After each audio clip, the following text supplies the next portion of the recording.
नमस्कार, जय Hind, good morning. कैसे हैं आप सभी लोग? उम्मीद करता हूं सभी लोग अच्छे होंगे, बढ़िया होंगे, स्वस्थ होंगे, पढ़ाई लिखाई को अच्छे तरीके से एंजॉय कर रहे होंगे।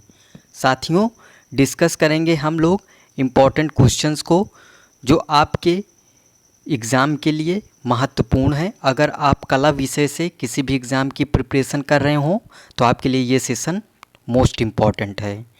चलिए, आज का पहला क्वेश्चन है, उर्दू नाटक समुंदर प्यासा है के लेखक हैं।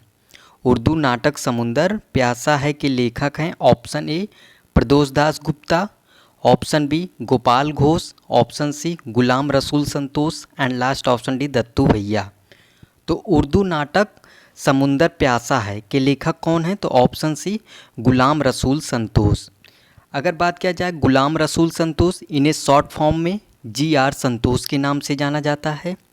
GR संतोष के नाम से इनको जाना जाता है, गुलाम रसूल संतोष को। अगर बात करते हैं इनका जन्म कब हुआ था, तो 19 जून, इनका जन्म 19 जून 1929 में इनका जन्म होता है। गुलाम रसूल संतोष का जन्म कब होता है, तो 19 जून 1929 में। कहाँ पर होता है, तो कश्मीर के श्रीनगर में। अगर बात किया जाए गुलाम रसूल संतोष या कश्मीरी चित्रकार थे। कैसे चित्रकार थे? कश्मीरी चित्रकार थे जो तांत्रिक चित्रकार के रूप में चर्चित हुए। ये तांत्रिक चित्रकार के रूप में चर्चित हुए। भारत में नवतांत्रिक कला के जनक के रूप में इन्हें जाना जाता है। गुलाम रसूल संतोष को भारत के नवतांत्रिक कलाकार के रूप में इनको जाना जाता है। ये नवतांत्रिक कला के जनक के रूप में ये प्रसिद्धि हासिल किए थे। अगर बात करते हैं इनकी मृत्यु कब होती है, तो 10 मार्च 1997 में। कहाँ पर होती है? नई दिल्ली में। 10 मार्च 1997 इनकी मृत्यु हो जाती है। तो उर्दू नाटक समुंदर प्यासा है के लेखक कौन है? GR संतोष, गुलाम रसूल संतोष। इनका जन्म 19 जून 1929 में होता है कश्मीर के श्रीनगर में। अगर बात करते हैं, ये कश्मीरी चित्रकार के रूप में प्रसिद्धि हासिल की थी, तांत्रिक चित्रकार के रूप में ये चर्चित रहे। भारत में नवतांत्रिक कला के जनक के रूप में इन्हें जाना जाता है। इनका निधन 10 मार्च 1997 में नई दिल्ली में होता है। तो इसका राइट आंसर क्या हो जाएगा? ऑप्शन सी गुलाम रसूल संतोष। नेक्स्ट क्वेश्चन की बात करते हैं। क्वेश्चन नंबर 2 है, दक्षिण भारत का कौन सा केंद्र प्रागैतिहासिक चित्रों के लिए प्रसिद्ध है? Option A Hoshangabad, option B Panchmarhi, option C Bellary and last option D Singhanpur. तो दक्षिण भारत का कौन सा केंद्र है जो प्रागैतिहासिक चित्रों के लिए प्रसिद्ध है? तो वह है बेल्लारी। कौन सा है? Option C Bellary. अगर बात करते हैं बेल्लारी कहाँ स्थित है, तो यह कर्नाटक में स्थित है। कहाँ पर स्थित है बेल्लारी? कर्नाटक में।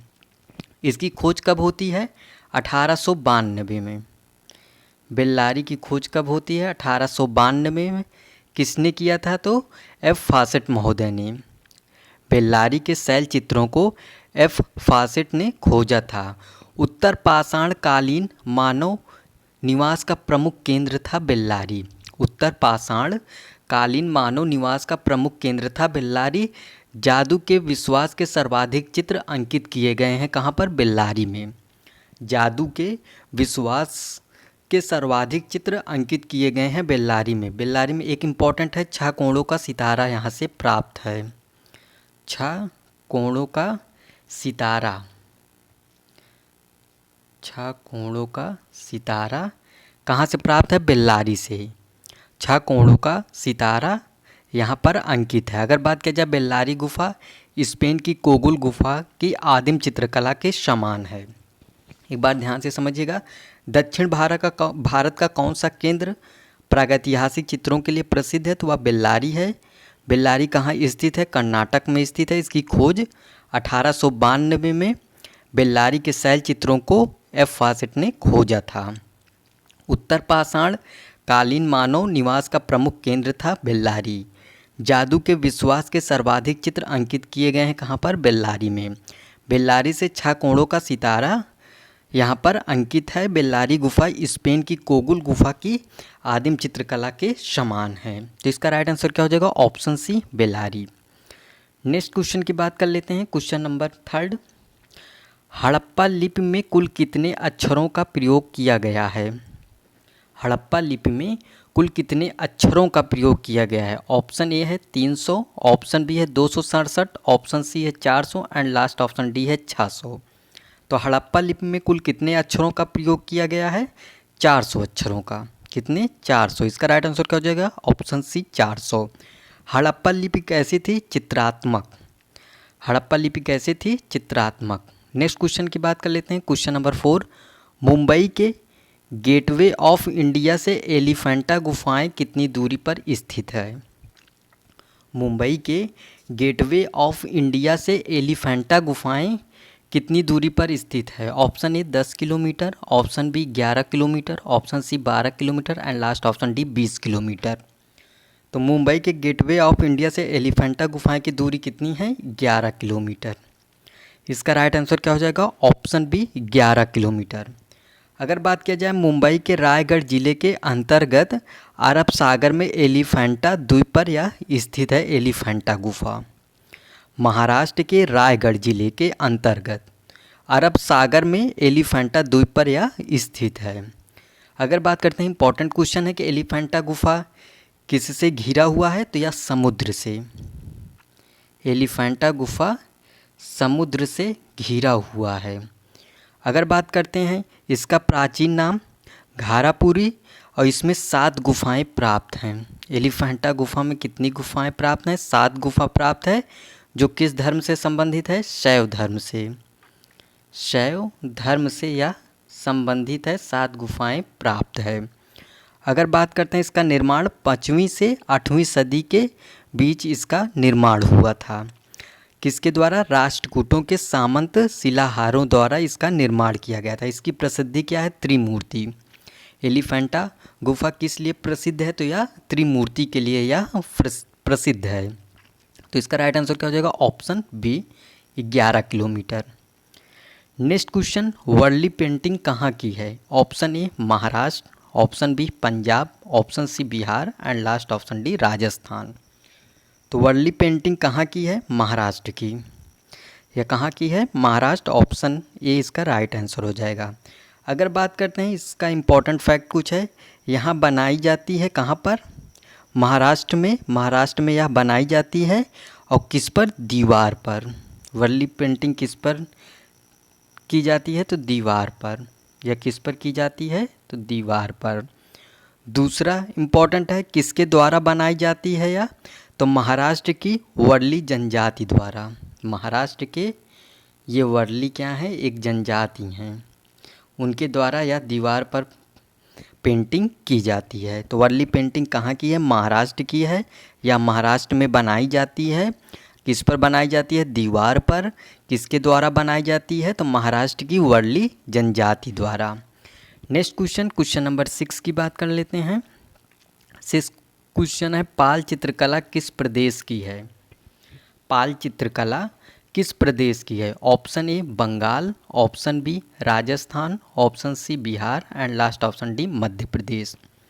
तो पाल चित्रकला किस प्रदेश की है? तो यह बंगाल की है। इसका राइट आंसर क्या हो जाएगा? ऑप्शन ए बंगाल।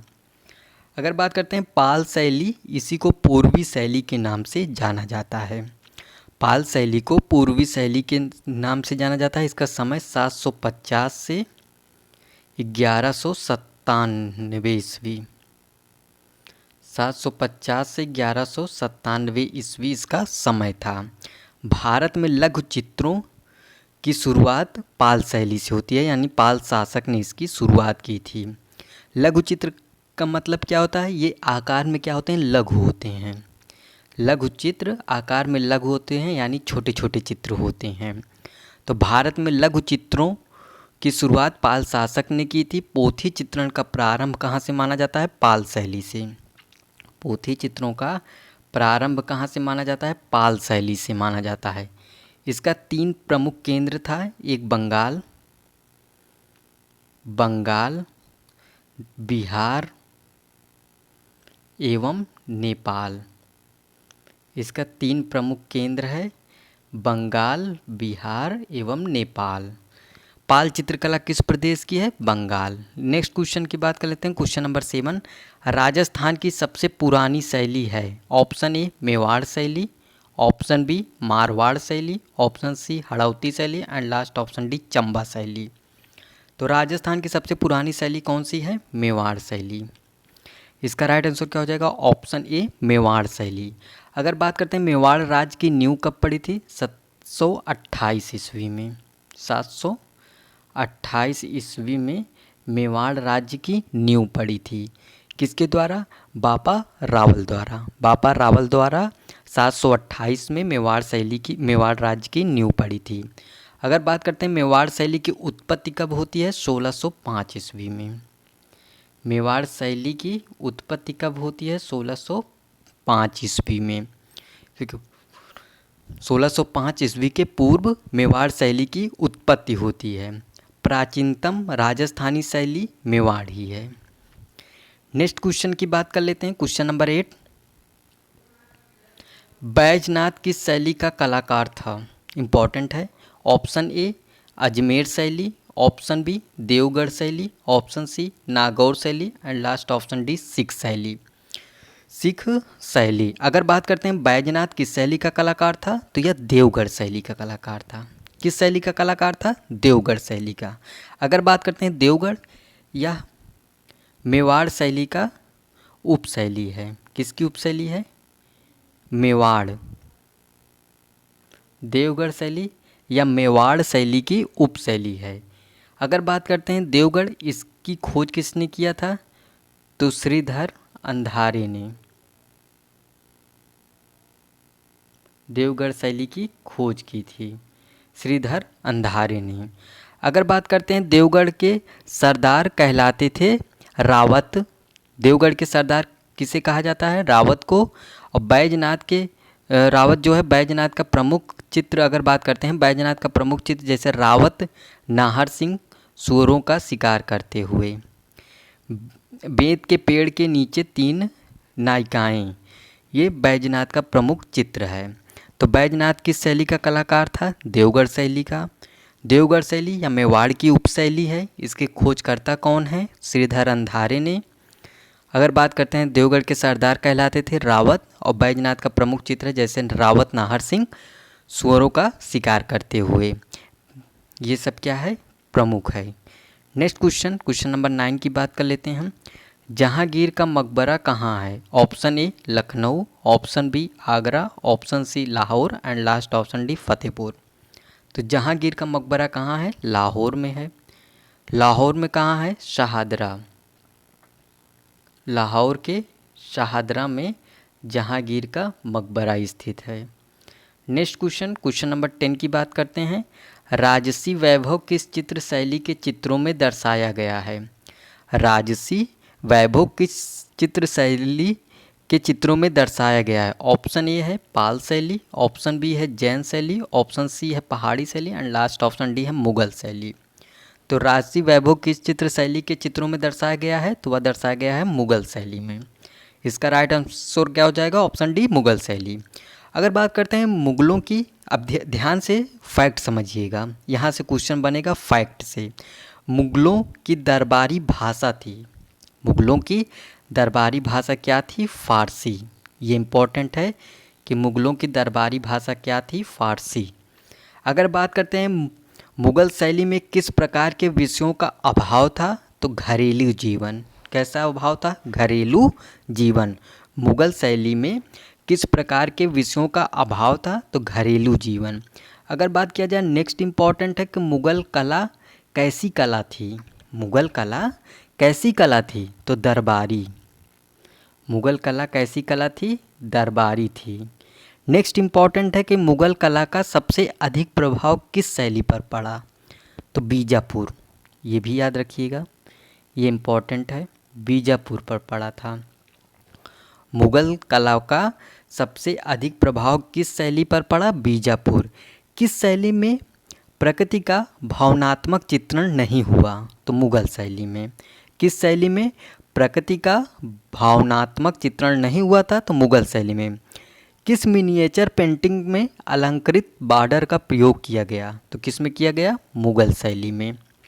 तो ये इंपॉर्टेंट टर्म्स थे जो आपके एग्ज़ाम में कहीं ना कहीं इधर उधर से प्रश्न बन जाते हैं, जो इम्पॉर्टेंट हैं। तो राजसी वैभव किस चित्र शैली के चित्रों में दर्शाया गया है? तो ऑप्शन डी है मुगल शैली में। किस में दर्शाया गया है? मुगल शैली में। नेक्स्ट क्वेश्चन 11 क्वेश्चन है, मुगल युग में सर्वश्रेष्ठ कागज कौन सा माना जाता है? ये भी इम्पोर्टेंट क्वेश्चन है। ऑप्शन ए है समरकंदी, ऑप्शन बी है दौलताबादी, ऑप्शन सी है आदिल शाही एंड लास्ट ऑप्शन डी है गौनी। तो मुगल युग में सर्वश्रेष्ठ कागज कौन सा माना जाता है? तो वह माना जाता है समरकंदी। इसका राइट आंसर क्या हो जाएगा? समरकंदी। Next question, question number 12, Hyderabad चित्रकला में पक्षियों में किसका चित्रण अधिक है? हैदराबाद चित्रकला में पक्षियों में किसका चित्रण अधिक है? ऑप्शन ए है कबूतर, ऑप्शन बी है मयूर, ऑप्शन सी है तोता एंड लास्ट ऑप्शन डी है कौवा। तो हैदराबाद चित्रकला में पक्षियों में किसका चित्रण अधिक हुआ है? तो वह हुआ है मयूर का, यानी मोर का। अगर बात करते हैं हैदराबाद शहर की स्थापना किसने की थी? तो मोहम्मद कुली कुतुब शाह ने। हैदराबाद शहर की स्थापना किसने किया था? तो मोहम्मद कुली कुतुब शाह ने। किस शहर को निजामों का शहर कहा जाता है तथा मोतियों का शहर कहा जाता है? तो किसे कहा जाता है? हैदराबाद को। निजामों का शहर, मोतियों का शहर हैदराबाद। हैदराबाद शहर को निजामों का शहर, मोतियों का शहर के रूप में जाना जाता है। यह किस नदी के तट पर स्थित है? मूसी। अब मूसी कुछ और मत समझ लेना, मूसी ऐसा नाम भी है नदी का। तो किस नदी के तट पर स्थित है? मूसी। मूसी नदी के तट पर स्थित है हैदराबाद शहर। अगर बात करते हैं हैदराबाद का कौन सा शासक कलाकारों का आश्रयदाता था? तो कौन थे? आसफ शाह। आसफ शाह मियाँ ये जो है हैदराबाद के शासक हैं जो कलाकारों के आश्रयदाता के रूप में जाने जाते हैं। तो हैदराबाद चित्रकला में पक्षियों में किसका चित्रण अधिक हुआ है? तो वह किसका हुआ है? मयूर का। किसका हुआ है? मयूर का। इम्पॉर्टेंट है, नोट डाउन कर लेना। 13 क्वेश्चन है, सबसे पहले किस कृत्रिम रंग का आविष्कार हुआ? ऑप्शन ए लाल रंग, ऑप्शन बी काला रंग, ऑप्शन सी बैगनी रंग एंड लास्ट ऑप्शन डी हरा रंग। तो सबसे पहले किस कृत्रिम रंग का आविष्कार हुआ था? बैगनी रंग का। किस रंग का? बैगनी रंग का। नेक्स्ट क्वेश्चन, क्वेश्चन नंबर 14 है, बिना तूलिका की सहायता से कौन से रंग किए जाते हैं? ऑप्शन ए तैल रंग, ऑप्शन बी जल रंग, option C pastel and last option D tempera. तो बिना तूलिका की सहायता से कौन से रंग किए जाते हैं? तो यह इंपॉर्टेंट है, पेस्टल। कौन सा रंग किया जाता है? Option C pastel. Next question 15 question जो आपके एग्ज़ाम में आने वाला है, ये आएगा आपके एग्ज़ाम में। टीजीटी का एग्ज़ाम होने वाला है जो लास्ट नवंबर या दिसंबर में, तो उसमें ये क्वेश्चन कंफर्म है, बनेगा एग्ज़ाम में, पेपर में देख लेना। 15 क्वेश्चन है, मोलाराम किस शैली के चित्रकार हैं? तो ऑप्शन ए है कांगड़ा शैली, ऑप्शन बी है गढ़वाल शैली, ऑप्शन सी है चंबा शैली एंड लास्ट ऑप्शन डी है गुलेर शैली। मोलाराम को कई बार मैंने पढ़ाया हुआ है, तो आप लोगों ने प्रीवियस क्लास देखी होगी, तो आप इसमें बता दीजिएगा मोलाराम का जन्म कब हुआ था। तो मोलाराम किस शैली के चित्रकार हैं? ये इंपॉर्टेंट क्वेश्चन है, इसको बार बार मोलाराम से पढ़िएगा, यहाँ से क्वेश्चन बनने की संभावना है। तो यह गढ़वाल शैली से संबंधित हैं। अगर बात किया जाए गढ़वाल या वर्तमान में कहाँ स्थित है, तो उत्तराखंड में या वर्तमान में स्थित है। अगर बात किया जाए गढ़वाल शैली की खोज किसने किया था? तो मुकुंदी लाल बैरिस्टर ने 1908 में। किसने किया था? मुकुंदी लाल बैरिस्टर ने कब किया था? 1908 में। गढ़वाल शैली के जन्मदाता कौन है? श्यामदास एवं हरदास। गढ़वाल शैली के जन्मदाता के रूप में किसे जाना जाता है? श्यामदास एवं हरदास को। अगर बात किया जाए मोलाराम की कला को सबसे पहले अधिक प्रशंसा किसने किया था? तो यही मुकुंदी लाल बैरिस्टर ने किया था। मोलाराम का प्रसिद्ध चित्र है जैसे मस्तानी चित्र इनका बहुत फेमस है। आँख मिचौनी हो गया, गोवर्धन धारण, ये सब मोलाराम का प्रसिद्ध चित्र है। जैसे यादवों की सभा, ये भी मोलाराम का प्रसिद्ध चित्र है। आप कमेंट में बताइएगा मोलाराम का जन्म कब हुआ था। क्वेश्चन नंबर 16 है, भारतीय चित्रों में अलंकरण की प्राचीन विधि क्या कहलाती है? ऑप्शन ए है लय, ऑप्शन बी है प्रभाविता, ऑप्शन सी है संतुलन एंड लास्ट ऑप्शन डी है प्रमाण। तो भारतीय चित्रों में अलंकरण की प्राचीन विधि क्या कहलाती है? तो वह लय कहलाती है। क्या है? लय। इसका राइट आंसर क्या हो जाएगा? ऑप्शन ए लय। क्वेश्चन नंबर 17 है, ये भी इम्पोर्टेंट है, विश्व कला दिवस कब मनाया जाता है?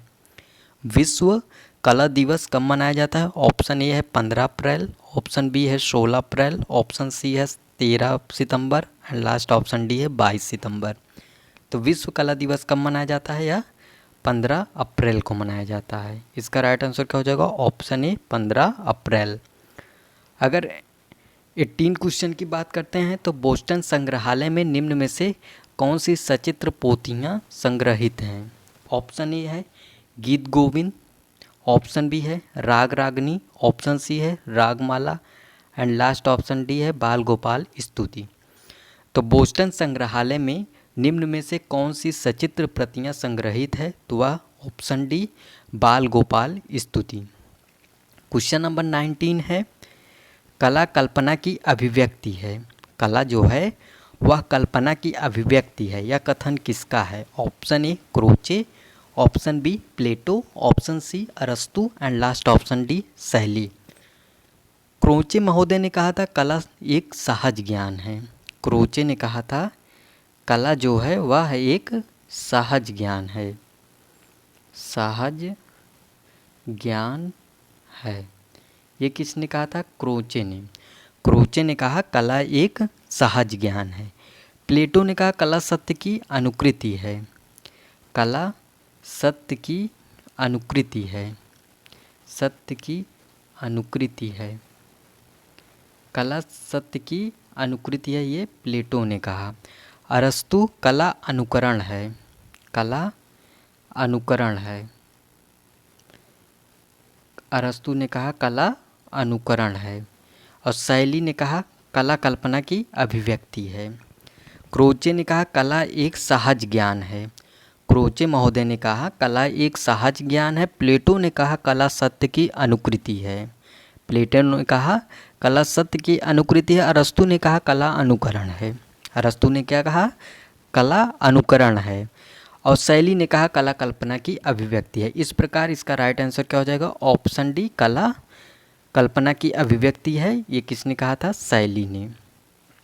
क्वेश्चन नंबर 20 की बात करते हैं, शतरंज बोर्ड के नमूने कहाँ मिले हैं? Option A Ropar, option B Kalibangan, option C Alamgirpur and last option D Lothal. तो अगर बात करते हैं कृत्रिम बंदरगाह का संबंध लोथल से है, शतरंज बोर्ड के नमूने का संबंध लोथल से है, तो इसका राइट आंसर क्या हो जाएगा? Option D Lothal. अगर रोपड़ की बात करते हैं, यहाँ मानवीय शवाधान, मानव के साथ कुत्ते दफनाए गए हैं रोपड़ में। कालीबंगा अलंकृत ईंटों का मिलना प्राप्त हुआ है। जुताई हुए खेत, मिश्रित खेती, जुताई के साक्ष्य मिले हैं कालीबंगा से। मिश्रित खेती जिसमें सरसों एवं जौ को मिश्रित कर कर खेती किया गया है। भूकंप के प्रमाण, अग्निकुंड के प्रमाण, ये सब कहाँ से मिले हैं? कालीबंगा से। आलमगीरपुर उत्तर प्रदेश में है, जो मोर के लिए प्रसिद्ध है। त्रिभुज, गिलहरी, सांप की मृद मूर्तियाँ यानी मिट्टी की मूर्तियाँ यहाँ से प्राप्त हुई है। तो शतरंज बोर्ड के नमूने कहाँ से प्राप्त होते हैं? लोथल से। इसका राइट आंसर क्या हो जाएगा? Option D Lothal. Question number 21 की बात कर लेते हैं, शेर शाह सूरी का मकबरा कहाँ स्थित है? Option A Bihar, option B Agra, option C Delhi and last option D Rajasthan. तो शेर शाह सूरी का मकबरा कहाँ स्थित है? तो यह बिहार में स्थित है। बिहार में स्थित है। बिहार में कहाँ स्थित है? सासाराम। सासाराम, बिहार के सासाराम में यह स्थित है शेर शाह सूरी का मकबरा। अगर बात करते हैं शेर शाह सूरी के मकबरे का निर्माण किसने करवाया था? तो शेर शाह सूरी ने। यह लाल बलुआ पत्थर से निर्मित है। किस पत्थर से निर्माण किया गया था इसका? लाल बलुआ पत्थर। अगर बात करते हैं यह कृत्रिम झील के बीच में है। शेर शाह सूरी का मकबरा कृत्रिम झील के बीच में स्थित है। इसके वास्तुकार कौन है? मीर मोहम्मद अली खान। शेरशाह सूरी के मकबरे का वास्तुकार मीर मोहम्मद अली खान। एक इम्पॉर्टेंट फैक्ट है कि ताजमहल से सुंदर बताया गया है शेरशाह सूरी के मकबरे को। किसने कहा था? कनिंघम ने। तो शेरशाह सूरी मकबरा कहाँ स्थित है? तो बिहार के सासाराम में, या लाल बलुआ पत्थर से निर्मित है जो कृत्रिम झील के बीच में स्थित है। इसका निर्माण शेरशाह सूरी ने करवाया था। इसके वास्तुकार कौन है? मीर मोहम्मद अली खान। अगर बात करते हैं कनिंघम ने इसे ताजमहल से सुंदर बताया है, तो इसका राइट आंसर क्या हो जाएगा? Option A Bihar. Question number 22, Oscar पुरस्कार की शुरुआत कब हुई? Option A 1930, option B 1925, option C 1939 and last option D 1929। तो ऑस्कर पुरस्कार की शुरुआत होती है 1929 में। इसका राइट आंसर क्या हो जाएगा? Option D 1929। नेक्स्ट क्वेश्चन 23, ये इम्पॉर्टेंट क्वेश्चन है। अकबर द्वारा बनाई गई कौन सी इमारत का नक्शा बौद्ध विहार की तरह है? ऑप्शन ए दीवाने खास, ऑप्शन बी जोधाबाई का महल, ऑप्शन सी बुलंद दरवाज़ा and last option d Panchmahal. तो अकबर द्वारा बनाई गई कौन सी इमारत का नक्शा बौद्ध विहार की तरह है? तो वह है पंचमहल।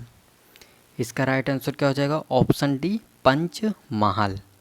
क्वेश्चन नंबर 24, नंदलाल बोस जी के जन्मदिन पर आयोजित कौन सा मेला? नंदन मेला। कहाँ पर लगाया जाता है? ऑप्शन ए है बिहार में, option B Kolkata, option C Delhi and last option D Maharashtra. तो नंदलाल बोस जी के जन्मदिन पर आयोजित नंदन मेला कहाँ लगाया जाता है? तो यह लगाया जाता है कोलकाता में।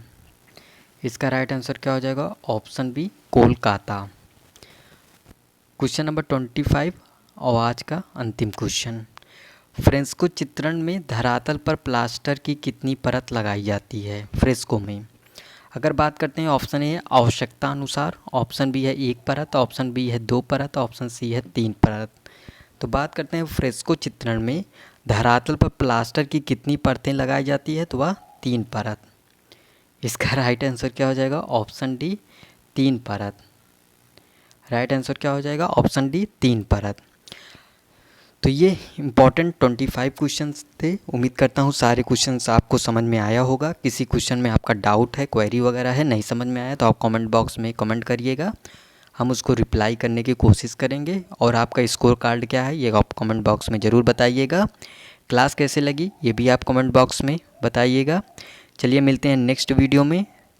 चैनल पर पहली बार आए हैं तो प्लीज़ चैनल को सब्सक्राइब कर लेना और वीडियो को ज़्यादा से ज़्यादा शेयर कर देना। चलिए मिलते हैं नेक्स्ट क्लास में, तब तक के लिए bye, take care, thank you.